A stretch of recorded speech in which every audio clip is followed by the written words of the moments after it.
desde el año 1988, en donde a través de una militancia de izquierda empecé a trabajar en favor de los más vulnerables. Lo hice de una manera totalmente sumergida en una revolución de América Latina. Estuve vinculada al movimiento armado Alfaro Vive, que estuvo totalmente relacionado con el Ejército de Liberación Nacional. Soy la comandante Manuela, que entregó las armas en 1992. Fui exiliada política desde el año 1988 hasta el año 1990 en España, en donde obtuve la ayuda del gobierno español para poder continuar mis estudios y para poder regresar al Ecuador, no solamente ayudándome emocional y psicológicamente luego de la tortura de la que fui objeto, sino también como una profesional lista para apoyar a mi país.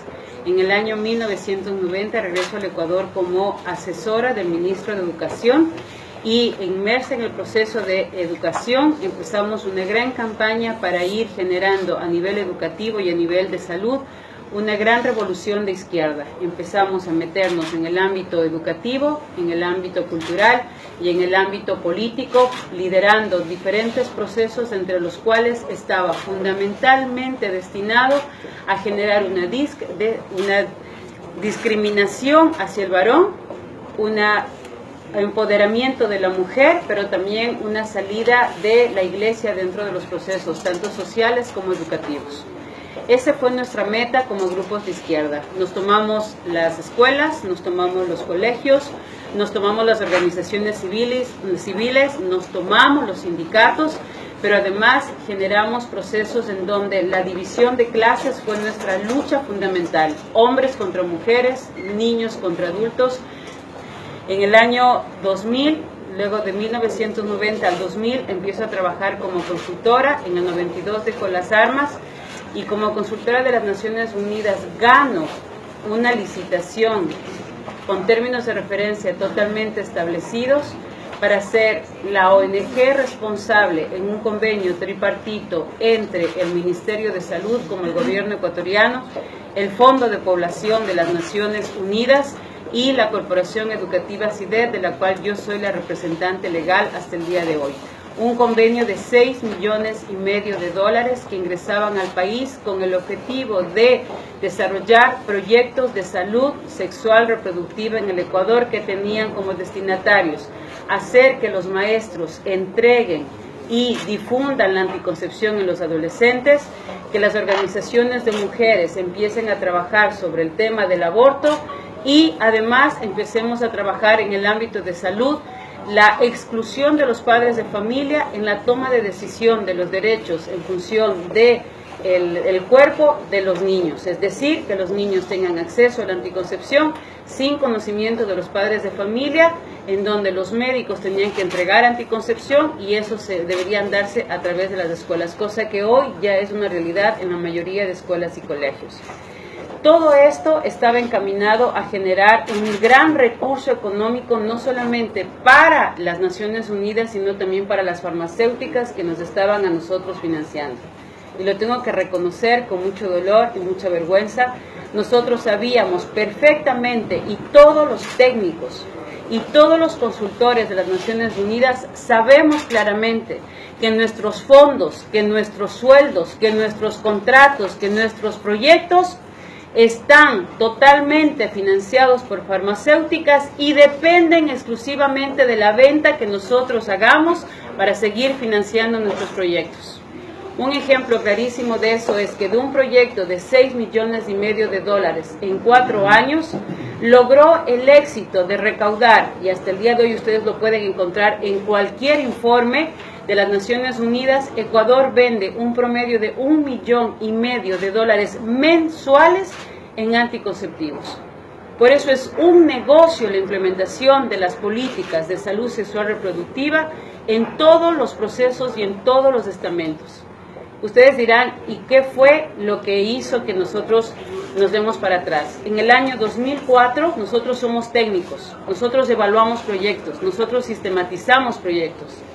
En el año 2004 se hizo la primera evaluación de los proyectos de salud sexual reproductiva en Santiago de Chile, organizado por el Ministerio de la Juventud del Gobierno de Chile. En ese gobierno se dijo claramente que más del 50 y pico % de mujeres estaba en la zona urbana con conocimiento y usando anticoncepción, estaban en la zona urbana el más del 70 y más del 53% de jóvenes adolescentes tenía conocimiento del uso de la anticoncepción a través del sistema educativo. ¿El resultado cuál fue? Que antes de aplicar el proyecto, y ustedes pueden pedir el informe y les sugiero que ustedes como senadores lo hagan porque tienen toda la potestad de hacerlo, pidan el informe de antes del año 2000, cuál era la realidad de salud sexual y reproductiva de los jóvenes en Argentina y después del 2015, cuál es el resultado. Yo se los voy a adelantar. Los proyectos de salud sexual y reproductiva, en donde exclusivamente están basados en la entrega de anticoncepción a adolescentes, quintuplicaron el embarazo adolescente. Antes de la entrega de estos proyectos, los jóvenes iniciaban su vida sexual entre los 17 y 18 años. Actualmente en América Latina, el inicio de la vida sexual de los jóvenes está entre los 12 y 13 años. Se ha quintuplicado las enfermedades de transmisión sexual. Antes teníamos un promedio de 5 enfermedades de transmisión sexual. Son informes de las Naciones Unidas. Antes teníamos 5 enfermedades de transmisión sexual en América Latina. Hoy existe un promedio de 30 tipos de enfermedad de transmisión sexual. Antes teníamos enfermedad de transmisión sexual exclusivamente a nivel genital. Hoy las enfermedades de transmisión sexual han mutado a nivel oral, a nivel anal y a nivel genital. ¿Por qué? Por el tipo de relaciones sexuales que estamos impulsando a los jóvenes a tener, en donde el cuerpo es un objeto. Al haberse quintuplicado el embarazo adolescente, viene la siguiente parte, que es: yo ya no quería tener un bebé, entonces tengo que verme abocada a ver una alternativa frente a eso, y empieza automáticamente la campaña de aborto seguro. ¿Cuál es el beneficio de esta campaña? Se los voy a decir. Yo, como Naciones Unidas, vendía anticoncepción a los países a través del Ministerio de Salud Pública. Traemos preservativos a 10 y 12 centavos de las farmacéuticas de la India y la vendemos en nuestros países en América Latina a un promedio de 25 y 30 centavos. Traemos pastillas abortivas y ustedes pueden revisar las páginas web de Aborto Seguro y de las comadres, que son quienes difunden el aborto químico aquí. Lo venden a través de internet, lo difunden en todos los canales, inclusive a nivel telefónico, y ellas entregan aborto químico que traen de la India a $4 el paquete de pastillas, y acá ustedes lo van a encontrar a $12 y $14. Si ustedes entran a la página Aborto Seguro, las comadres en Argentina, ellas les indican a las jóvenes inclusive cómo abortar. Y es tan escalofriante lo que ustedes van a encontrar en esa página, que inclusive les dicen cómo colocarse las pastillas, cuántas pastillas tomarse, cuántas introducirse a nivel del conducto vaginal, y luego les dicen: una vez que te has tomado las pastillas, vas a sentir un dolor que es insoportable. Muerde una toalla para que aguantes el dolor y empieza el proceso de pujo. Si empiezas a llenar más de 2 toallas higiénicas en el proceso de 1 hora, te recomiendo ir al médico, pero no les digas que te tomaste la pastilla. Por eso es el aborto confidencial. ¿Cuánto ganan en cada pastilla? Ganan más del 100% por pastilla. Entonces, ese paquete que están en este momento vendiendo de manera clandestina, lo van a pasar a vender de manera legal. Es un negocio al 100%. Yo te vendo la anticoncepción, te legalizo el proyecto, difundo a través del Ministerio de Educación. Los maestros son los únicos distribuidores de farmacéutica que no ganan 1 centavo de los productos que distribuyen. Entonces, como yo ya te vendí la idea de que el embarazo es un problema, de que el embarazo es una situación difícil, yo automáticamente te vendo la idea del aborto seguro. Capacito a los médicos. ¿Saben quiénes capacitan los médicos para realizar aborto seguro en América Latina? El Fondo de Población de las Naciones Unidas.